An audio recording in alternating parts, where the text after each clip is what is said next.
L'une des préoccupations majeures concerne l'ingérence présumée de la Private Secondary Education Authority dans la gestion des collèges privés et confessionnels. Pour Michael Attia, ancien directeur du Bureau de l'éducation catholique et pédagogue, la restauration de l'indépendance de ces institutions est essentielle. La PSEA, il commence graduellement et c'est contrôle dans l'école secondaire privée et confessionnelle. Contrôle de cette initiative, contrôle de cette indépendance. Ce qui fait comme si pratiquement pas une bonne state school. Même une affaire aussi simple, acheter un computer, je te disais de bonne pièce, ça sera permission. C'est un contrôle absolument inacceptable. Alors le résultat, c'est qu'il limite la PSAP. Beaucoup, taban, collège secondaire privé.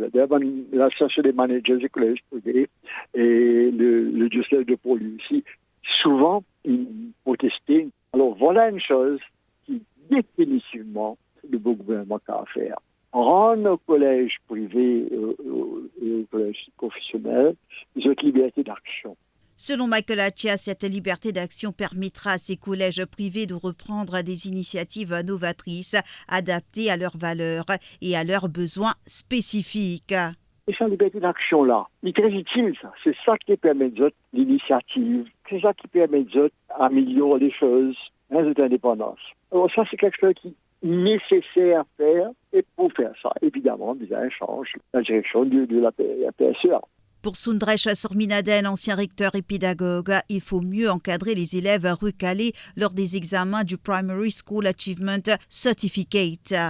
Au primaire, le gros problème, c'est qu'il n'est pas possible 30% d'enfants recalés par ici, par ça et ça. Là. Alors, c'est une trop bonne solution pour qu'ils capables de résoudre le problème au niveau primaire. Moi, c'est uniquement assuré que 100% des élèves réussissent l'examen au niveau de PESA. C'est-à-dire bien investi beaucoup, surtout les enfants qui retrouvent ça un peu en arrière.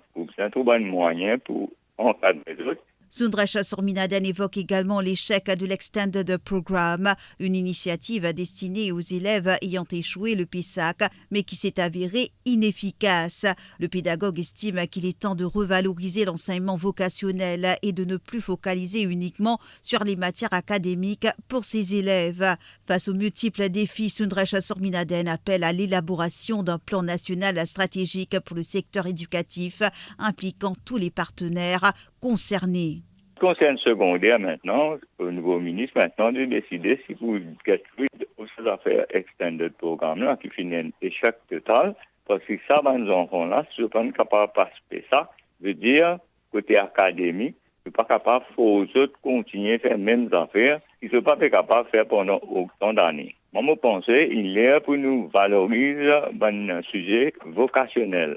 Je pense que le nouveau ministre qui prend beaucoup plus de consultations et de dialogue. Bien sûr, le système d'éducation ne peut pas changer overnight.